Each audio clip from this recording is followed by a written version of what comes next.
مشہور ہوگا. دیکھیے صورتحال پیچیدہ، رنجیدہ اور انتہائی سنجیدہ ہوتی جا رہی ہے. ہر گزرتے دن کے ساتھ جیسے ہی نقوی صاحب کا بیان آپ نتھی کریں، پاک فوج کے ترجمان کی سٹیٹمنٹ ذہن میں رکھیں، اس کے بعد آنے والی خبریں آپ دیکھیں، وزراء کرام کے بیانات دیکھیں، تجزیے تبصرے دیکھیں، ذرائع کی خبریں دیکھیں، ذرائع سے آنے والی تسلیاں دیکھیں، 6 ماہ کا وقت دیکھیں، فائلیں بن رہی ہیں نہیں بن رہی، یہ ساری کہانی آپ دیکھیں تو مجھے لگتا ہے کہ رنجیدہ پیچیدہ اور سنجیدہ معاملہ ہوتا جا رہا ہے. دو اندر کی بڑی اہم خبریں، اور پھر خواجہ صاحب نے جو فرنٹ فٹ پہ لیڈ لی ہوئی ہے، کہتے ہیں کہ اگر نقوی صاحب ہمیں کہہ رہے ہیں نا کہ سسٹم ناکام ہو چکا ہے تو ہمیں گھر چلے جانا چاہیے. کیا خواجہ صاحب کی جماعت واقعی گھر جانے کا آپشن لے گی؟ یہ آپشن انہیں دیا جائے گا؟ یہ گھر جا سکتے ہیں؟ مجبوریاں ان کی کیا ہیں؟ اور یہ جو فائلوں والی کہانی 6 ماہ، ریفرینڈم، نئے صوبے، نئے انتظامی یونٹس، اس پہ پیپلز پارٹی کہاں کھڑی ہے؟ اور آنے والے 6 ماہ کا جو نقشہ بڑا دلچسپ ہو رہا ہے، اس کے اوپر دلچسپ واردات میں نے آپ کو سنانی ہے. رات گئے ایک مجھے معلوم ہے. اور پھر یہ کہ کچھ لوگ ایسے بھی ہیں جو سیویاں تیار کر رہے ہیں، شیروانیوں کو پالش کر رہے ہیں. نہیں، پالش تو جوتا ہوتا ہے، شیروانیاں ڈرائی کلین کروا رہے ہیں، صاف کروا رہے ہیں، نہیں بنوا رہے ہیں. کہ ہو سکتا ہے کوئی ٹیکنوکریٹ سیٹ اپ آئے، نگران حکومت آئے یا نیشنل گورنمنٹ بنے تو ان کی لاٹری نکل آئے. اس میں 2 بڑے دلچسپ نام سامنے آئے ہیں، بتاتے ہیں آپ کو. انصار عباسی صاحب بڑے سینئر صحافی، ابصار عالم صاحب، جناب منی فاروق صاحب، ایک سے بڑھ کر ایک بڑا نام، یہ کچھ دعوے کر رہے ہیں جو تسلی پر مبنی ہے نون لیگ کے لیے. بہرحال اس پہ پورا ذائچہ آپ کی خدمت میں پیش کرنے کی میں کوشش کروں گا کہ میرا ساتھ تھوڑا سا دیں. یہ تابش ہاشمی والی کہانی آپ نے سنی ہوگی، وہ جو ہسنا منا جیو والی. تو وہ واردات کیا تھی، باریکی کیا انہوں نے لگائی، یہ ساری گیم جو سوشل میڈیا پہ آپ نے دیکھی، شو بند ہو گیا، فلاں ہو گیا، ڈھمکان ہو گیا، انہوں نے کشمیر پہ ویڈیو کی تھی، وہ ٹھیک سٹوری نہیں تھی. شو تبدیل ہو رہا ہے، سیٹ تبدیل ہو رہا ہے، بس یہ کہانی تھی. دوست برادر اسلامی ملک UAE، اکثر میں ان کا ذکر خیر بڑے پیار محبت شفقت سے کرتا ہوں. ان کے ہاں سے اچھی خبر آئی ہے پاکستان کے لیے کہ ویزا کھل گیا ہے وہاں کا، وزٹ ویزا. دبئی جانے والے وزٹ تھے، تیاری پڑھو. شرط کیا رکھی ہے ہمارے دوست برادر اسلامی ملک نے، یہ بعد میں بتاتا ہوں. اور پھر سعودی عرب نے آخری لمحے پہ کیسے روکا ٹرمپ کو حملہ کرنے سے امریکہ ایران کے اوپر. اور ایک موقع اور مذاکرات کا میرا اسلام آباد میمورینڈم آف انڈرسٹینڈنگ کی تصدیق اور اس کے اوپر ایمان کی حد تک بات کر رہے ہیں ایرانی صدر مسعود پزشکان. عمان کے ساتھ بھی ایران کا ایک معاہدہ آپ نے حرمت پہ ہو رہا ہے، کیونکہ ہمارا یوزلی فوکس رہا پچھلے 100-150 دنوں میں ایران امریکہ جنگ کے اوپر، لیکن پاکستان کی سیاست نے جو گل کھلائے ہیں مجبور ہوں کہ یہاں سے شروع کروں. بات یہ ہے کہ نون لیگ کی جانب سے ایک ہی بندہ جو فرنٹ فٹ پہ کھیل رہا ہے، اس کا نام ہے خواجہ محمد آصف. کچھ لب کشائی کی رانا ثناء اللہ نے، اس کے بعد چپ. شہباز شریف صاحب اینڈ کیمپ، ان کے ترجمان ہوں، وزیر ہوں، 10-12 لوگ پرائم منسٹر ہاؤس کے، چپ، مٹی پاؤ. تو میاں صاحب سے جو حریت کا تقاضا کر رہے تھے، وہ بھی خبر آ رہی ہے انصار عباسی صاحب اور دیگر کی جانب سے کہ نہیں، ایسی کوئی گل نہیں ہے گی، ایسی چلے گا. لیکن خواجہ صاحب نے کہا کیا ہے جو بڑا دلچسپ اور معنی خیز ہے. یہ جب کوئی اہم وزیر کہہ دے تو معاملہ خراب ہو جاتا ہے. اور یہ محسن نقوی صاحب کا بیان کہ سسٹم ناکارہ ہو چکا ہے، ناکام ہو چکا ہے، اور DGI اس پر کی پریس کانفرنس کو نتھی کریں اور پھر آگے چلیں. تو خواجہ صاحب تھے کل رات شہزاد اقبال صاحب کے پروگرام میں نے دیکھا ٹوٹا ان کا کلپ. یعنی خواجہ صاحب فرماتے ہیں کہ محسن نقوی طاقتور وزیر ہیں، کئی ایسے معاملات ہیں جہاں وہ پرائم منسٹر کو بھی جواب دے نہیں ہے. ایک تو انہوں نے گلہ شکوہ کیا کہ نقوی صاحب تو کابینہ میں بھی نہیں آتے، 2-3 بار دیکھا ہوگا، پارلیمان میں شاید 7-8 بار دیکھا ہوگا، آپ چیک کروا لیں. ایک انہوں نے کہا کہ اگر محسن نقوی یہ کہہ رہے ہیں کہ یہ سسٹم ناکام ہو چکا تو پھر ہمیں گھر چلے جانا چاہیے. سنیے. وہ چیف منسٹر بھی رہے، اسٹرانگسٹ منسٹر، جو پرائم منسٹر کو بھی کوئی میرا لمبے چوڑے جواب دے نہیں ہے. وہ یہ اگر شکایت کر رہے ہیں تو میرا خیال ہے ہمیں گھر چلے جانا چاہیے. ساتھ وہ کہتے ہیں کہ نئے انتظامی یونٹس زبان یا نسل کی بنیاد پر نہیں بلکہ انتظامی بنیاد پر بننے چاہیے.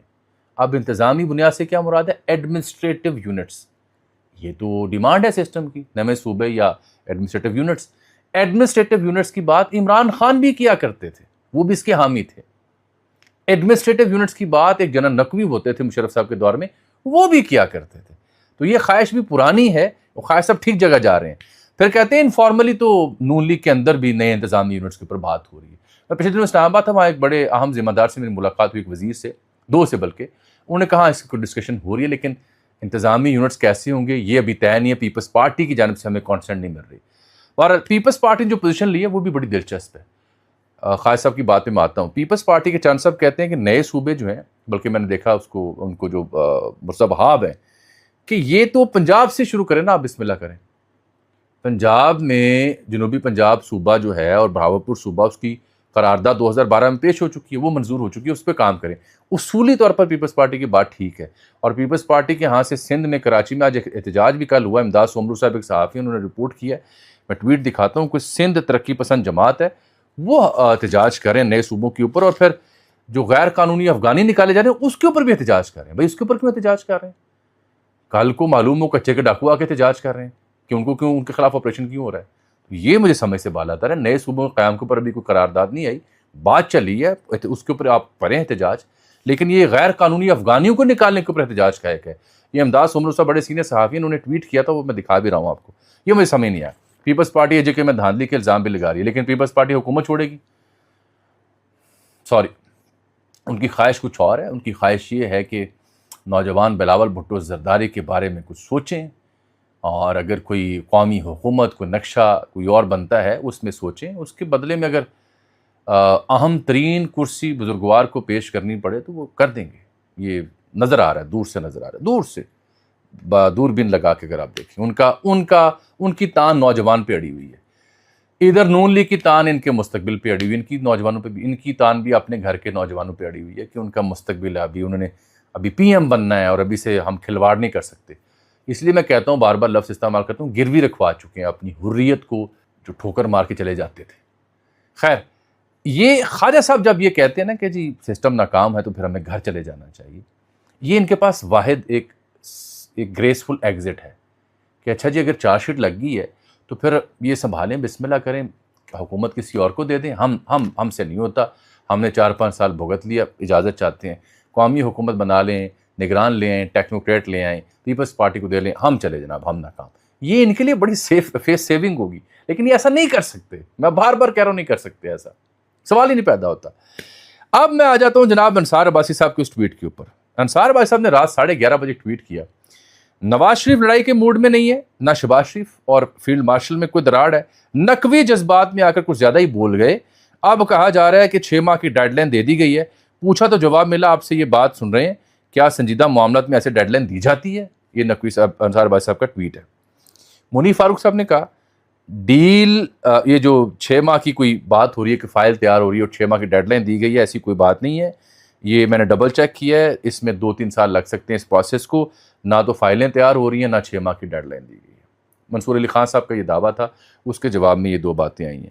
پھر ابصار عالم صاحب نے ایک ٹویٹ کی، وہ کہتے ہیں سسٹم کے حوالے سے ایک انتہائی اہم بات ایک بہت ہی طاقتور شخصیت نے بتائی، وہ یہ ہے کہ پائن سو جاؤ، اے سب انجی چلنا ہے، گڈ نائٹ.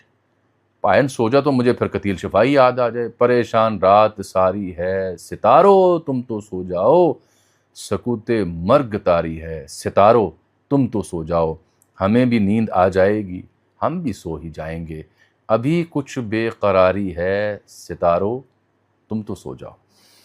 یہ جب ابصار صاحب، جناب عباسی صاحب، جناب منیر فاروق صاحب، ایک سے بڑھ کر ایک بڑا نام، پہنچے ہوئے لوگ، باخبر لوگ، جناب منصور علی خان صاحب بھی، تو بندہ کی کہے، ہم تو ماڑے موٹے چھوٹے صحافی ہیں. عرض یہ ہے کہ جب یہ ذرائع سے وضاحتیں اور ذرائع سے دعوے نشر ہونا شروع ہو جائیں تو پھر صحافی کا کام ہے اس کو پرکھنا.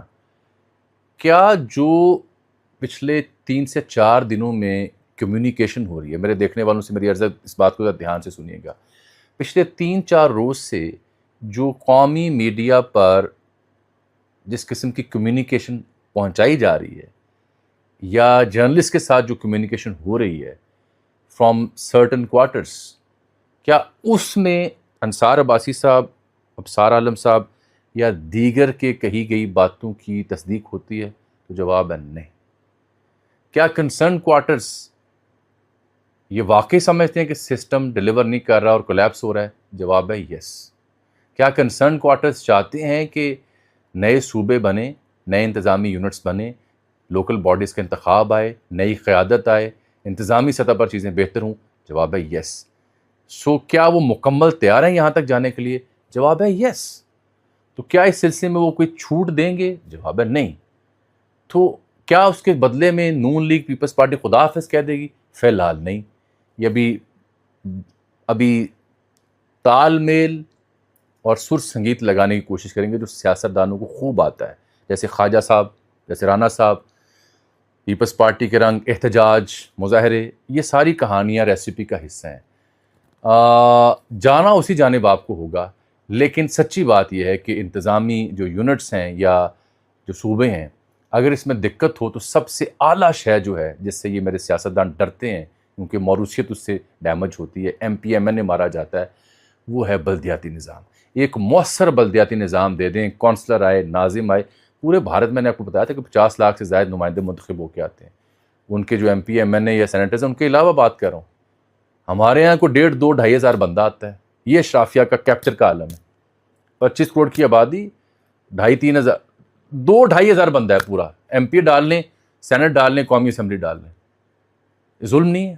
نیچے سے قیادت آنے نہیں دیتے اوپر، کیوں؟ اچھا ناظم آ جائے گا تو ایم پی ایم این اے تک ہی بنے گا، اچھا ناظم اگر آ جائے گا تو ہو سکتا ہے قومی سطح کا لیڈر بن جائے گا، تو پھر برخوردار کا کیا بنے گا، صاحبزادی کا کیا بنے گا، بھتیجی کا کیا بنے گا، بھتیجے کا کیا بنے گا، چچا کا کیا بنے گا، تایا کا کیا بنے گا؟ مسئلہ یہ ہے فیملی لمیٹڈ پارٹیاں، ان کی جکڑ بندی جو ہے، ان کی جو موروثیت ہے، وہ سب سے بڑی دیوار ہے، نئے صوبے ہوں، نئے انتظامی یونٹس ہوں، یا کچھ اور نہیں، یہ نیا جو بلدیاتی انتخاب ہے، کسی جماعت نے کبھی بلدیاتی انتخاب نہیں، ان کے اپنی جماعت کے اندر انتخاب نہیں ہوتے، اور اگر ہوں بھی تو ان کے اہم عہدے جو ہیں وہ فیملی پارٹی لمیٹڈ کے علاوہ کسی اور بندہ کنٹیسٹ نہیں کر سکتا۔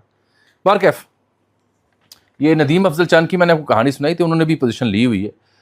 چاند صاحب تو یہ بھی کہتے ہیں کہ یہ جو لوگ اسٹیج پر تھے یہ سارے سسٹم کے بینیفیشری تھے، یہ ہمارے دور میں بھی، یعنی جو نقوی صاحب جہاں بول رہے تھے، گوہر اعجاز اور دیگر، خان صاحب کے دور میں بھی تھے، اور پھر کہتے ہیں یہ بھی بحث ہونی چاہیے کیا ملک سیاستدانوں نے چلانا ہے یا کسی اور نے، یہ طے پہلے کر لیں۔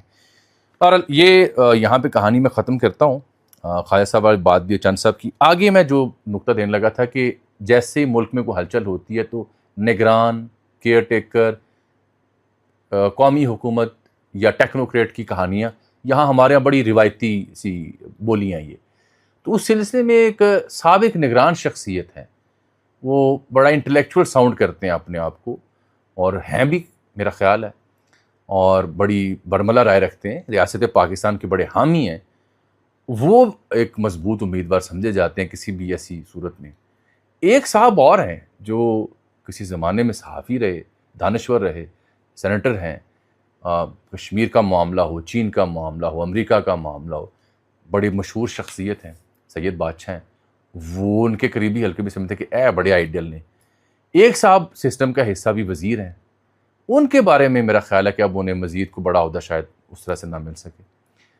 ایک چوتھی شخصیت ہے پنجاب سے، وہ بھی نئے صوبوں کے حامی ہیں، تو یہ 3 سے 4 سیویاں ہیں تگڑی کسی بھی ایسے منظر نامے کے اوپر۔ وقت آئے گا تو آہستہ آہستہ خرد و خال بھی میں بیان کروں گا، ابھی فی الحال مجھے لگتا ہے یہ جوں کا تو ہی سسٹم چل رہا ہے۔ اب آ جاتے ہیں جی، وہ جو شاہد خاقان عباسی کو میں نے ایک جگہ دیکھا، وہ کہہ رہے تھے کہ نواز شریف صاحب کی سیاست اب ریکور نہیں ہو سکتی۔ بات ان کی سیاست میں بہت دم تھا، اب جتنا مرضی آپ کہہ لیں کہ نواز شریف اب اس کے مزاحمت کے موڈ میں نہیں ہے، یہ فلاں یا ڈمکان، لیکن شاہد خاقان عباسی کی اس بات میں وزن ہے کہ اب ریکور نہیں ہو سکتی۔ چلیں، آزاد کشمیر کے انتخابات کا کیا ذکر کروں، میرا دل ہی بڑا جلا ہوا ہے۔ پیپلز پارٹی بائیکاٹ کا سوچ رہی ہے 3 مرحلے میں، وہ راجہ پرکاش صاحب کہہ رہے ہیں، اور تو اور آئی پی پی علیم خان کہہ رہے ہیں دھاندلی ہوگی ساڑھنا۔ کیا بات کروں، اس پہ افسوس ہی ہوتا ہے، بس جب بھی کشمیر کی خبر کو آتی ہے رابطہ رہتا ہے، دن بھر لوگوں سے رابطہ رہتا ہے، کاش کہ یہ صورتحال یہاں نہ پہنچتی، کاش میر وائز عمر فاروق کی بات ہی ہم سن لیں، مل بیٹھیں اور کو حل نکال لیں، ورنہ یہ بہت بڑا ایک زخم بنتا جا رہا ہے، ایک داغ ہے ہم سب کے لیے۔ میں بات کرنا چاہوں گا ایران اور عمان کے حوالے سے، جن کے بیچ آخری مرحلے میں جا چکے ہیں مذاکرات، اسٹیٹ آف ہارمز کو مینیج کیسے کرنا ہے۔ یاد رہے کہ امریکہ نے عمان کو پریشرائز کرنے کی کوشش کی تھی، عمان پیچھے ہٹا، اب دوبارہ ایران عمان کے بیچ انگیجمنٹ ہوئی ہے، اسٹیٹ آف ہارمز کے بارے میں یہ طے کر رہے ہیں کہ ہماری عملداری آتی ہے، ہم روٹ طے کریں گے کہاں سے آنا ہے، جہاز کہاں سے جانا ہے۔ پھر یہ جو سعودی عرب کا کردار ہے ایم بی اے صاحب کا ٹرمپ کو روکنے میں، کیونکہ ٹرمپ نے ایک فائنل حملے کی کال دی تھی، 17 اگست جب آئے گا نا، اور کوئی 14-15 دنوں کے بعد، تو 60 دن پورے ہو جائیں گے اس معاہدے کو جو میمورینڈم آف انڈرسٹینڈنگ جون میں دستخط ہوا تھا اسلام آباد کے نام سے۔ تو اس سے پہلے ایک اور حملے کا خدشہ تھا، ہو سکتا ہو، وہ رکا ہے۔ اس میں نے سمجھا ہے اور پڑھا ہے، لکھا دیکھا ہے کہ MBS صاحب کا سعودی عرب کا بڑا اہم کردار ہے، دیگر ثالثین کا، پاکستان مصر کا بھی، لیکن بالخصوص ان کا، جنہوں نے ٹرمپ کو قائل کیا کہ لینگویج آف ڈائلاگ کو آپٹ کیا جائے، جو حملے ہیں وہ نقصان دیں، کیونکہ ان کو خود بڑا نقصان ہو رہا تھا نا، چاہے وہ یمن کے حوثی ہوں یا عراق میں ایک ملیشیا ہو، تو ان کو خود بڑا نقصان تھا، تو وہ اس میں پڑے ہیں، بڑا مثبت کردار انہوں نے ادا کیا۔ تو اس نے حملہ کیوں روکا ٹرمپ نے؟ میرے خیال میں یہ سعودی عرب کا بڑا ہی معنی خیز کردار تھا، اور ایران جانتا ہے اس بات کو، یہی وجہ ہے کہ ایران اور سعودی عرب کے جو وزیر خارجہ ہیں ان کے آپس میں کل رات رابطہ بھی ہوا، بڑا معنی خیز اور مثبت رابطہ ہوا۔ آئی کین ٹیل یو جو معلومات ابھی تک دستیاب آئی ہیں۔ MBS اور ڈونلڈ ٹرمپ کا فون بھی ہوا آپس میں، انہوں نے بھی آپس میں گفتگو کی ہے۔ بہرحال خبر یہ نہیں ہے، خبر یہ ہے کہ جو دوست برادر اسلامی ملک جس کا آپ شاید انتظار کر رہے ہوں، متحدہ عرب امارات UAE، اس نے پاکستانیوں کے لیے جو ان کے ہاں تھوڑی بہت مسائل تھی یا تنگی تھی، اس میں کشادگی کا مظاہرہ کیا ہے اور وزٹ ویزا کھول دیے ہیں پاکستانیوں کے لیے۔ وزٹ ویزا بند تھے تو شرط یہ رکھی ہے کہ جو رجسٹرڈ ٹریول ایجنٹس ہیں ان کے ذریعے اگر آپ آئیں گے تو پھر آپ کو ویزا مل سکتا ہے۔ کوئی 18 لاکھ پاکستانی وہاں کام کاج کرتے تھے اس جنگ کے بیچ، واپس بھی کئی ایک بھیجے، پکڑے پکڑے بھی گئے، تو دوست برادر اسلامی ملک نے سختی بھی کی، ناراضی کا اظہار بھی کیا، پھر دوست اسلامی برادر اسلامی ملک کے ساتھ جو ہوتا رہا ان کی بیسس کے ساتھ، ان کے سسٹم کے ساتھ، وہ بھی آپ کے سامنے ہے۔ تو اب دوست برادر اسلامی ملک کو ہلکا پھلکا خیال آ رہا ہے کہ نہیں یار تعلقات بہتر کرنے میں مہربانی دوست برادر اسلامی ملک کی۔ میں ایک بات آپ کو سناتا چلوں پھر اجازت لیتا ہوں۔ وہ جب ابصار عالم صاحب نے لکھا نا کہ جی سسٹم کے حوالے سے ایک اہم بات ایک بہت ہی طاقتور شخص نے بتایا، وہ یہ کہ پائن سو جاؤ سب انجی چلنا ہے، کہ سب اچھا ہے، یہ ابصار صاحب نے ٹویٹ کیا۔ رؤف کلاسا صاحب نے ایک بڑا معنی خیز ٹویٹ کیا، وہ سن کے پھر میں آپ سے اجازت چاہتا ہوں۔ کلاسا صاحب نے کہا کہ ایسے ہی ہوتا ہے، ہمیشہ کہا جاتا ہے کہ آل از ویل نو وریز، صفحہ نہیں پاٹیا، ایک ہی صفحہ ہے، مفہوم میں بتا رہا ہوں۔ انہوں نے مثالیں دی، کہتے ہیں جی اکتوبر 1999 میں جنرل پرویز مشرف سری لنکا دورے پر گئے تھے اور انہیں کہا گیا تھا کہ سب اچھا ہے، پریشان نہ ہوں۔ پیچھے سے کیا ہوا آپ کو پتہ ہے۔ جنیجو صاحب 1988 میں وہ باہر دورے پر تھے، ضیاء نے ان کو یقین دہانی بھی کرائی، تھپکی بھی دی، لیکن ان کے ساتھ کیسے ان کو رخصت کیا گیا یہ بھی آپ کو پتہ ہے۔ اور پھر ضیاء نے 77 میں بھٹو صاحب کے ساتھ کیا عہد و پیمان باندھے تھے، اور پھر بھٹو صاحب کے ساتھ کیا ہوا آپ کو پتہ ہے۔ اور ضیاء صاحب کیسے بھٹو کو اپنا گرویدہ کرنے میں کامیاب ہوئے کہ جب بھٹو شہید وزیر اعظم تھے، ملتان گئے، ایک واقعہ میں نے پڑھا ہوا کتاب میں، تو وہاں کے کور کمانڈر صاحب ان کے جہاں ٹھہرے ہوئے تھے اس کا طواف کر رہے تھے، کھڑے رہے ساری رات۔ یہ واقعہ کسی نے تفصیل سے بتاؤں گا۔ تو بھٹو گاٹ ہیپیلی سرپرائز کہ کوئی بندہ اتنا بھی ڈیوٹیفل ہے، اتنا بھی تابع دار ہے، کمال ہے۔ بہرحال پھر 96 میں جب محترمہ بینظیر بھٹو شہید، تو لغاری صاحب نے کیا کہا تھا کہ میں آپ کا بلوچ بھائی ہوں، کبھی آپ کے ساتھ وہ نہیں کروں گا۔ تو انہوں نے کیا کیا یہ آپ کے سامنے ہے۔ تو کلاسا صاحب کا مطلب یہ تھا کہنے کا کہ ایشورنس از ڈسیپشن۔ پاکستان میں 2.5-3 برس بعد انگڑائی آتی ہے نظام کو، کسی نئے تجربے کی، کسی نئی شکایت کی بنیاد پہ، اور چونکہ ہم تجربہ گائیں الحمدللہ۔